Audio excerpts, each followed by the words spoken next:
What's up, everybody? Welcome to the Something Movies podcast. My name is Renzo. And my name is Poch. This is the movie podcast for the average Joe. And the filthy casuals. Or the filthy Joe casual. Filthy Joe casuals. Yeah. There are some of them out there. And we're making this podcast for you.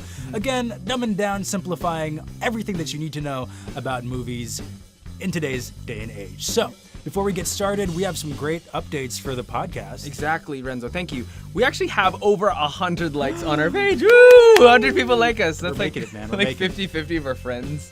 Yeah. It's actually, to count, it's like 130 likes and 133 followers. So there's like 3 people out there who follow the page, but they don't like us. They don't like. I bet they're haters. The We have haters. Oh We my got God. them haters. We have dude. haters. I know. The So stalker haters. Exactly. And also, we also have a WordPress account coming up, care of our, intern over here. Well, not really intern. She's gonna be She's an promoted. unpaid employee.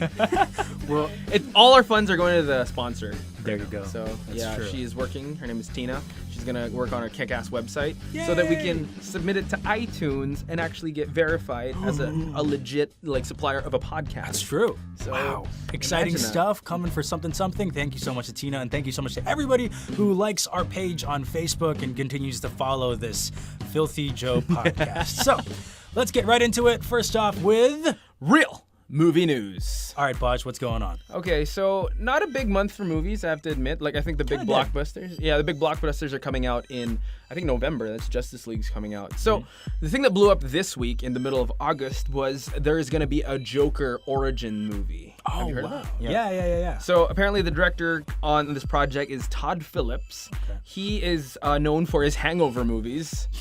So The critically acclaimed 1, 2, and Oscar-winning 3 Hangover movies. So not a good start, but he also did direct Project X and War Dogs. Okay. So that's okay, that's good. But the kicker here, and the really interesting part here, is that they got the Martin Scorsese, or Scorsese? Scorsese. Of course, I say Scorsese. Sir Martin Sir Scorsese. Martin. What is he doing? He is producing the film. Wow. So, dude, you got the guy who is behind Wolf of Wall Street, The Departed, Taxi Driver, all those big-name movies that us casuals know about, because he's that big. That's true. Yeah, he's big enough for the casuals to know him as a film legend. Because we know them. That's we kind know of him. crazy. In 2017, if you had told me a couple of years ago that the guy directing Project X would someday be directing the solo Joker movie with Martin Scorsese producing, I'd be like, You're a crazy person. Yeah. That's insane, right? Wow. So what's interesting here, it's a Joker origin movie, right? So they're actually gonna get new actors. It's gonna be still in the DCU universe. but it's However, not Jared Leto? it's not gonna be him because it's the origin story before he becomes the Joker. Oh. The clown prince of crime. So before he turned into Joker, he looked like a normal dude. Yeah. And then after he turned into Jared Leto. Yeah, exactly. And it's actually gonna be set in the 80s. Oh, okay. So what's interesting here is that we don't really, I again, as a casual, the only Joker knowledge I know of is Heath Ledger. I don't know. That's true. As movie knowledge, And because he hates Batman. yeah, he hates Batman. So we don't really know. A lot of the cartoon films depict Joker as having one bad day. I think that's the Killing Joke. Yeah. That depicted him. That's his origin his graphic novel, I think. Yeah. I think Frank Miller made that. So really interesting because you got Martin Scorsese and you have the dude that made The Hangover. So they're gonna do like a noir origin Dude bro story. comedy. What do you think? I don't know. Strange. Yeah, so that's what I got. That's what's blowing up. And there's also talks about the Harley Quinn and Joker movie already finding directors. Yeah. So Because they're having their own separate Yeah. solo film. So we have a Harley Quinn movie, then we have a Joker film, and then what? Are they going to have a film together? Like, what's going on? actually, in the Harley Quinn movie, Joker's gonna be there. So the Jared Leto and Margot Robbie are gonna be in that movie. So really interesting. The DCU is kind of ramping up their projects already.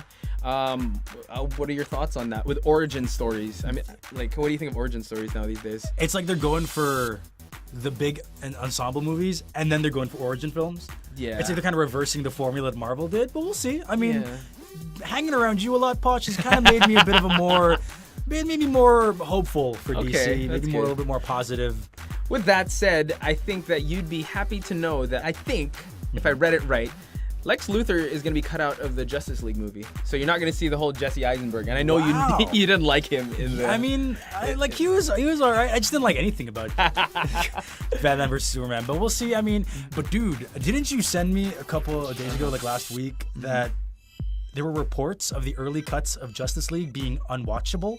Yeah, I think I did. Yeah. Yeah, I think I did. Oh, gosh. So I don't know. Again, reshoots are out there. Again, I'm really banking on Joss Whedon. Joss Whedon. Oh, thank God I got the director's name right. Joss Whedon. Yes. Yes. I'm really banking on his skill, and I think after the jumping off point was Wonder Woman.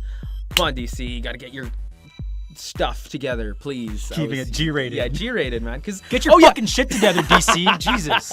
We got mentioned, man. I don't know how they're gonna rate us. That's true. That's true. But yeah, please get your stuff together, GC. We gotta really, show these Marvel dudes how to do it. Pick up the pace. Well, thank you very much, Poch. Very excited for the solo Joker movie. They can't mess this up. There are way too many Joker fanboys out there who will tear them limb from limb if they mess this up. They can't. That's true. But let's stay positive. Let's stay hopeful. Justice League's gonna suck. So, moving on to more of real movie news. I'm gonna switch it up a bit. Sure. What's going on? Because we're going for fake movie news. Courtesy of Tina. So, our how dare you? Employee extraordinaire, she does not get paid enough to be put through this shit. She doesn't get paid at all. Yeah. But she encountered a trailer for an upcoming sequel. I say that with air quotes. She sent it over to Poch, and I believed her because I didn't have any internet connection to verify, and I thought that Tina was a legit employee of ours. We just promoted her from an intern to actual employee. To senior intern. Yeah, to senior intern. To senior intern. She's the executive intern. Still unpaid, but, we digress. This trailer was for High School Musical 4. It's been making its rounds on Facebook. I mean, look, don't give Tina all the credit for fucking up, because all of my other friends on my timeline have been sharing it around, and like, oh my god, you look at the comments, you see everybody's comments going like, yo, is this legit? Dude, you showed me it, and the caption said, hey, wouldn't this be a great movie? Yeah. Yo, guys, moral of the story here, please read what the caption says. That's true. So the trailer was posted by a Facebook page called High School Musical 4. So specifically for this, theoretical sequel. And then the caption does say, wouldn't this be a great movie? Implying that it really isn't legit.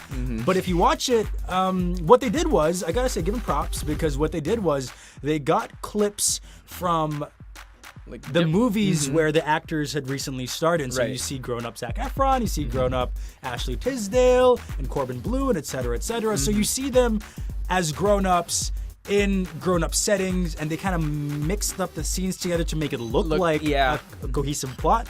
I've noticed that there are, I don't know if this is a casual thing, but I've noticed that these are different movies. So I think we're actually leveling up our movie watching statuses. That's true. Because we do notice some of the color palettes of the movies don't look similar. Thank you. And you actually see a Disney logo in one. Tina! Where's Tina? Where's Tina? There's like an aspect ratio change in some of them, and also the editing is kind of off with the text and everything. So I believe the official title for what they were going for is, I think, Once a Wildcat. There you go. It's called Once a Wildcat, which is a great concept for a film. People are gonna go ahead and watch it because everybody loves High School Musical. But unfortunately, it is fake. It's fake. It's fake. It's completely fake. The only positive thing I have here with Tina's big screw up is that hopefully this reaches a lot of people and they actually kickstart this. Why not, That's true. But I feel like to greenlight High School Musical 4, you don't need a Kickstarter. Just bring it to Disney. Yeah. Tell them it's going to make $1 billion and hopefully they get the money to, Zac Efron, I know he doesn't even remember the words to any of his songs and stuff. High School Musical 4, now available on Disney Now. Disney streaming service. Exactly. Oh, man, call back to the previous episode. Yeah, that's a great way to kind of bring about the Disney streaming service. So, that about does it for fake movie news and real movie news. We'll be back with more, but first, a word from our sponsor. More Something Something podcast coming your way right after a word from our sponsor. And the word is GOAT. The sound they make all day is ah. And we're back, folks, with more Something Something movies. Thank you to our sponsor. What up? Awesome. Okay, so now it is time for Trailer of the Week. or trailer of the week. For those who are listening to us, you don't have any visual aids. We're spelling it with double E's or EA. This is the segment where Renzo and I would watch trailers and analyze it and see if it's worth giving a crap about or actually just not giving anything at all, any afterthought at all. That's true, because trailers these days tend to give out too much. Some of them are just straight up spoiler fests. So we watch them for you and review them for you so you know what to check out either on YouTube or Facebook. So starting off our pair of trailers today, this first one just came out a couple of days ago, and it's coming from Netflix, starring none other than Adam Scott. We know him from Parks and Rec and a bunch of other comedies. This one is called Little Evil. Okay. It is a Netflix original film that's also starring Evangeline Lilly and a bunch of other people. Little Evil is basically a parody of all the demon child, demonic Omen-esque movies, as Adam Scott plays Gary, who has recently started a new life with Samantha, who was played by Evangeline Lilly. Now, he finds out slowly through numerous creepy encounters with Evangeline Lilly's new kid that he just might literally be the son of Satan. Yeah. Who knows? So, this is presented through sort of a comedic outlook, through a comedic lens almost, as it is directed by Eli Craig. Now, Eli Craig might not be familiar with some of his work, but his most famous one is Tucker and Dale versus Evil. Oh, I love that movie. That's hilarious. It's the one where the two hillbillies are trying to save these teens, but these teens think that they're the bad guys. And then they end up like killing themselves by accident. It's pretty much. It's hilarious. Okay. Yeah, so that's basically the guy behind Little Evil as well. So we are expecting some pretty top tier parody stuff coming from Eli Craig, and it's also being produced by Netflix. And we know Netflix likes dabbling in the better productions of movies and everything. So very, very excited for this. Taking a look at the trailer, you watch it, it gives you a very, very simple premise of what the movie is. So double E for you? I'm gonna have to say it's a very light double E. Thank you. A light double E. Yeah. I felt like it was funny. It targeted the right audience. It's those guys that just want to have a good time. Yeah. I couldn't think of any other way to present it because it's a parody. It's a play on the demon child trope. And it did say some jokes. I hope they didn't say the entire plot. All the best jokes. Yeah, because that's, if trailers last, whenever I see a trailer for 2 minutes, I feel a bit skeptical. 2 minutes 30, it's just like no. Just no. So yeah, I agree. It's a light EE because maybe I'm biased because it's Ben from Parks and Rec. That's true. And again, how can you market this? Like you have to show that it's a fun ride. That's true. And if you omit too much, if you show too little, then people just might be like, oh, well, it's just an Omen copy. Yeah. Like if you don't make sure that they know it's a comedic kind of movie, they might be a little off-put with the similar plot. The funny thing is, the trailer just came out a couple of days ago, but this will be available on Netflix, I believe, next month. Wow, so probably when people are listening to this. Yeah, it's going to be available pretty soon, so it's an interesting marketing tactic to kind of announce the trailer of a movie and then release it the following month. I'm not even sure if it's a month or a week. All I know is that it's releasing very, very soon, and it's something for us to be excited about, as Eli Craig is behind it. Adam Scott's always great, and yeah, it's a fairly fun trailer. It's nothing spectacular. Okay. It also follows the typical Hollywood formula of giving out the general idea of the plot. Yeah. Might give out a little too much for people. It might kind of spoil us with all the details, but still, it's something to look forward to. True. And I think they showed enough to know what kind of banter they'd have. Like, I love how Ben is only the character. I mean, he's calling him Ben. Yeah. Adam Scott's character. Adam Scott's character is always the one that's like pointing out all these weird things that are going on. Everybody's oblivious. Yeah, it's just like, this is the trope we're supposed to follow. But he's like, no, what? Like the last line, what good ever happens to people in a cornfield? Exactly. Which is like a play on the whole cornfield trope in Signs and all these other horror movies. So it's pretty hilarious. Also, I like that they established that Evangeline Lilly's character is this extremely oblivious, loving, doting mom, because when you see like the demonic writings and drawings on the ceiling and these walls, she goes like, so creative. So creative. Like any mom would respond. They wouldn't be like, oh, my kid's a son of Satan. She'd be like, oh, it's so creative. Maybe you should take up arts. So it's a great, great way to introduce the characters and the tropes and to let the audience know that they're basically parodying it. But we'll see how the trailer is compared to how the actual film is when it comes out, I believe next month or next week. I'm not sure. So light double E, please look out for Little Evil. Yes. Right? Okay. So now on my end, so we're going a bit Hollywood, like big time Hollywood. So the trailer I'm reviewing is Molly's Game. Now, first of all, when I saw this trailer, it looked very like budget heavy. Okay. You got Idris Elba. Oof. You got Jessica Chastain. Oof. You got Michael Cera. Oof. You got the dude from Bodyguard. Oh my gosh. Kevin Costner. Kevin Costner. Thank you. I like how Michael Cera got a mention and Kevin Costner got dude from Bodyguard. I was hoping my brain would like, that dude from Bodyguard. Come on, say Waterworld. No, it's not his movies. So these guys are in it. So basically the premise of this is that it is following Molly Bloom. She is a Olympic class skier, and this is the true story of her. Okay. She was, for 10 years, apparently, she was running the most exclusive high-stakes poker game for an entire decade. So the who's who were there. So the Russian mafia was there. Wow. Hollywood's finest were there. Sports stars, business tycoons. They're all there in Molly's Game. This was after she finished up her career as an Olympic skier? Didn't say, but I just researched real quick. When did she kind of fit this whole 10-decade of running a casino ring? Poker ring. Like a poker ring, right? So that's basically the story, and she gets caught by the police. The main premise is that they want her to give up her clientele. So this is the real life story. However, they changed the elements and the names. That's why it's narrated by Jessica Chastain. Okay. The thing that jumped at me is Aaron Sorkin is directing this movie. Writing and directing this. So you know it's good. And I actually watched this first, and I thought it was an EE. And then Tina, yes, our valuable employee over here, watched it again and said, don't you think it's a bit too long? So I watched it again, and I agreed it did drag on too long. It definitely did go for too long. You ended up seeing her accept the offer from the police. Yeah, and like what? Like you see like a lot of details. Plot devices. There's something about a USB that I really think we're not supposed to, like a hard drive that we're not supposed to know about till later on. Exactly. And I felt like the dialogue dragged on too long. There's so many tropes. I feel like you should stop watching it once she talks about the witches in Salem. Okay. And you should just stop it there and just keep going. Because you got Aaron Sorkin. I think that name kind of just, it's an EE for me. Screenwriter of The Social Network, also was behind The West Wing.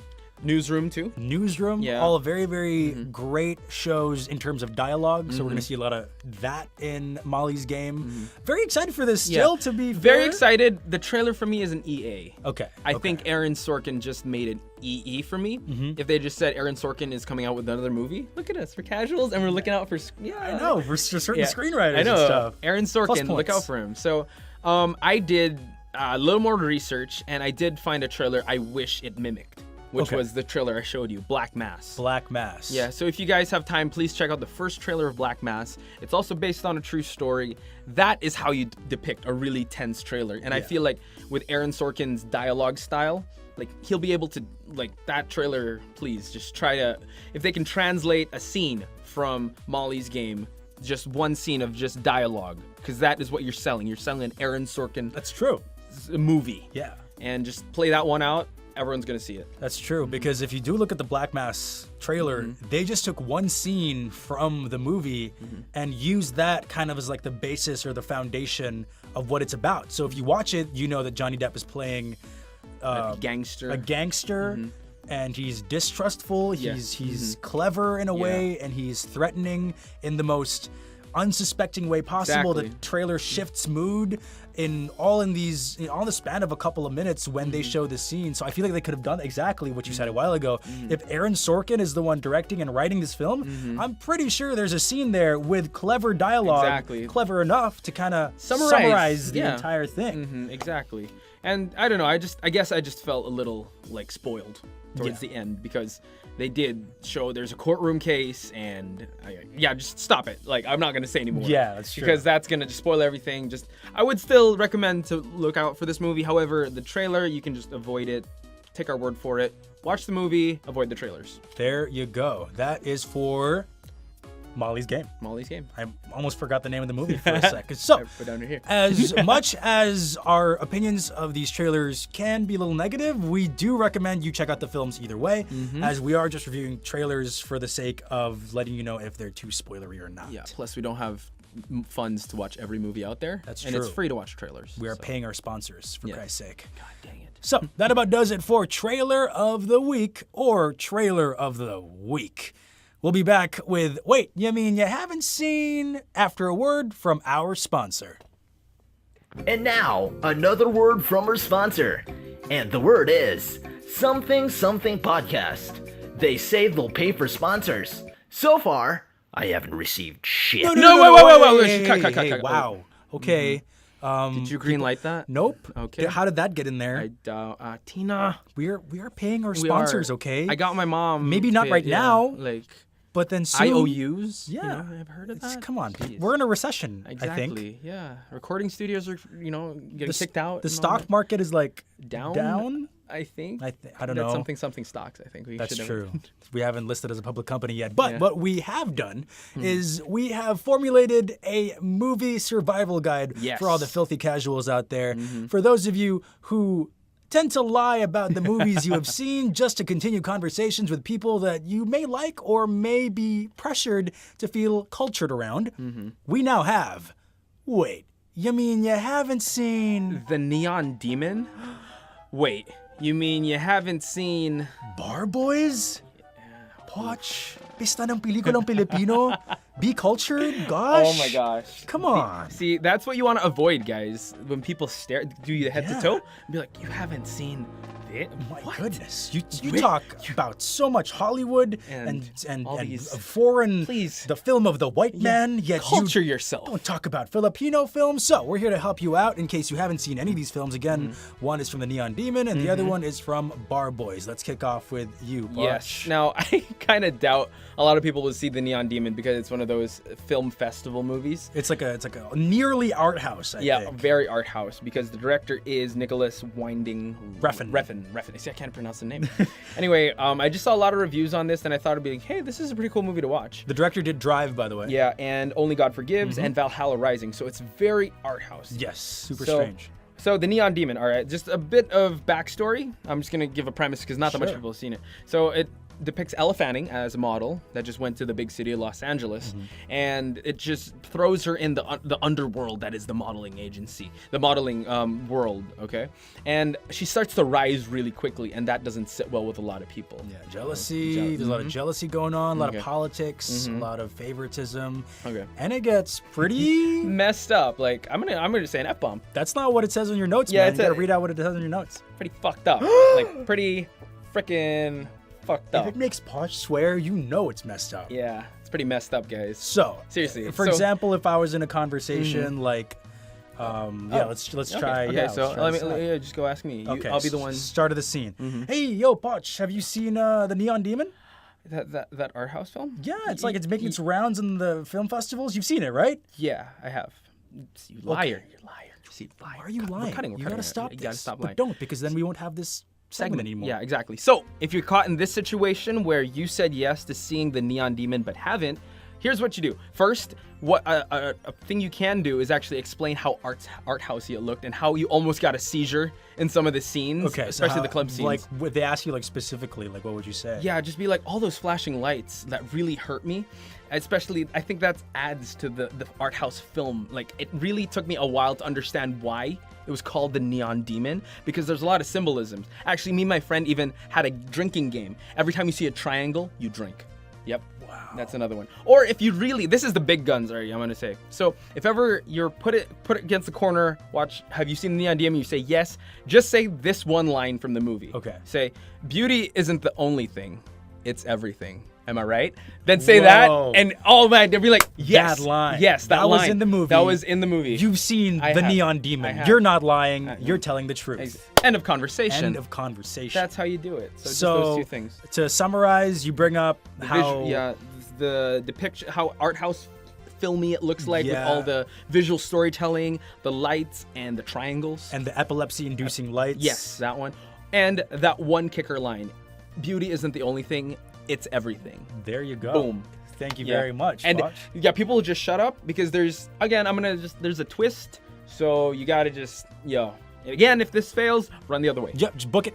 Leave it. Other way. You're not friends with that person anymore. You're running the opposite direction. Yep. Thank you very much, Poch, for that. Now, wait, you mean you haven't seen Bar Boys? I legitimately haven't seen Bar Boys. Okay, well, uncultured swine I am. You will most likely get into a conversation about any of the Pista. pista ng pelikulang Filipino films eventually. Because they did get extended. Congratulations to them. You can catch them at SM Cinemas up until I believe the 31st. So please do. Please sponsor us. Please support local cinema. So if you get caught in the lie, like, yo, hey, you talk to me. Okay, you talk to me. And action.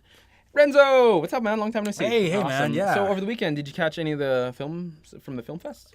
Bar Boys. Have you seen Bar Boys? Yeah. I saw Bar Boys. It's my favorite. Liar.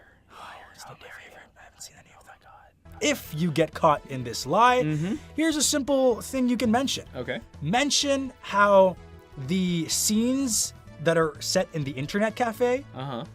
You see them playing League of Legends on the computers. Okay. But the sound effects are all from Overwatch. Are you serious? I did not mention that. It was like, it's a great film, a lot of good character development. Say character development. Yeah, you can say that. That's a big bomb to drop. Say that. Say a lot of that, and then mention, but like they were playing League of Legends, but then the sound effects were Overwatch. Like you could hear. I noticed that too. Yeah, oh my god, it's kind of bothered me. Yeah, it took me out of this movie. Like I'm watching a movie right now. But then, man, the character development so good. Oh man. One of the best. I feel like it's gonna win an award. Right? Yeah. Okay. All the awards. Oh man, you have seen it. I've seen it. You've definitely seen it. You believe me. End of conversation. End of conversation. That is how you survive a conversation, through Bar Boys. And also, as a backup bit of information, all you gotta do is say, yo, Chris is a douchebag. Oh, just say that. Chris is an asshole. So that's the big guns there. You don't even know who Chris is. Yeah, just be like, Chris, fuck Chris. Yeah. Yeah, I said the F-bomb again. God damn it. I can't believe he did that. He's making me curse. There you go. How dare he? So, that is your survival guide for both Bar Boys and the Neon Demon. Now, thank you very much for listening to this week's episode of Something Something. We'll be back next week with stuff. Yeah, stuff. Really big stuff. Stuff. We'll see you next week, you filthy casuals.